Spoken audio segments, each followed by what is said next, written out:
السلام عليكم، ازيكم؟ انا شيماء اللي اول مره يشوفني. النهارده جايه لكم بالكنافه البابلز الخطيره دي. هتجربوها وفعلا مش هتبطلوا تعملوها. الشكل والطعم حاجه كده خرافيه، كانكم بتاكلوها من احلى المحلات بره. اتمنى الفيديو لو عجبكم لايك وشير، واللي مش عندي في القناه ينزل يشترك ويفعل الجرس عشان كل جديد عندي يوصل لكم، علشان الجمال والحلاوه بتاعتنا دي اول ما اعملها توصل لكم على طول تتفرجوا عليها. يلا مش هطول عليكم الفيديو، هنشوف عملنا الجمال بتاعنا ده ازاي. يلا بينا. اول حاجه هنعمل مع بعض المهلبيه بتاعتنا. معايا كوبايتين ونص من اللبن، عليهم 4 معالق كبار من النشا، على معلقتين ونص من السكر كبار، ومعلقتين كريم شانتيه خام، ومعلقتين باستري كريم. هقلبهم على البارد كده لما يدوبوا كويس جدا، واخدهم على النار بتاعتي بقى على البوتاجاز عندي كده، واخفق فيهم كويس كويس لحد ما المهلبية تتقل معايا بالسمك اللي انتوا شايفينه دلوقتي. خلوا بالكم هتبقى على نار هادية. شايفين؟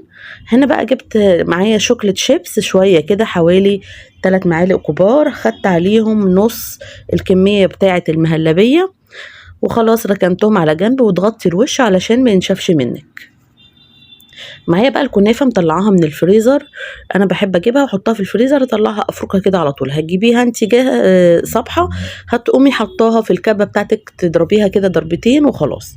هحط عليهم 5 معالق كبار من السكر البودره، وابدا ان انا افركهم، مش هحط سمن ولا اي حاجه خالص. تمام. عندي بقى العصاره بتاعت الليمون بتاعتي دي، متهيألي دي موجوده في كل بيت، مفيش بيت ما فيهوش العصاره بتاعت الليمون دي. هنجيب بقى الكنافه ونقوم عاملينها كده بالطريقه اللي انتوا شايفيني بعملها بيها دي، وتجبسي كويس جدا وتجوفي من النص يكون متجوف شويه. تمام. ومعايا صاج بقى او صينيه مدهونه بالسمن بحط فيها.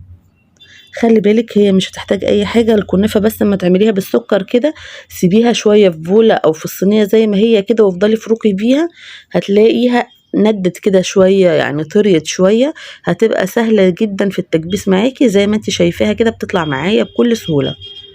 اهم حاجه ان انت تكبسيها كويس عشان ما تفكش معاكي وانت بتحطيها في الصينيه بتاعتك.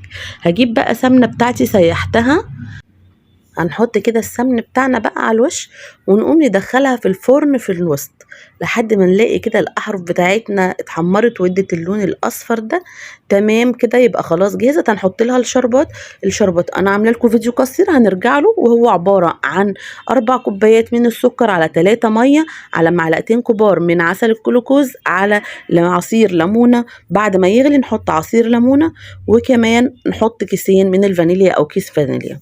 هنا حطيت المهلبيه بتاعتي بقى على الكنافه، وحطيت المكسرات. شايفيني كده بكسرها في الهون، ما بحبش ان انا اطحنها في المطحنه عشان تبقى كبيره كده وليها طعمها محتفظه بالطعم بتاعها حلو، فبكسرها في الهون واقوم حاطه ازوق بيها اي حاجه انا حبيها. اتمنى بقى الفيديو عجبكم، لايك وشير، واللي مش عندي في القناه ينزل يشترك تحت الفيديو ويفعل الجرس عشان الحلويات والجمال بتاعنا ده توصل لكم اول ما اعمل الحاجه. اتمنى بقى تقولي رايكم في التعليقات وتجربوها، وهستنى اللي هيجربها يقول لي في التعليقات ان هو جربها وطلعت معاه عامله ازاي. اقول لكم بقى رمضان كريم وكل سنه وانتم طيبين، واسيبكم اقول لكم مع السلامه.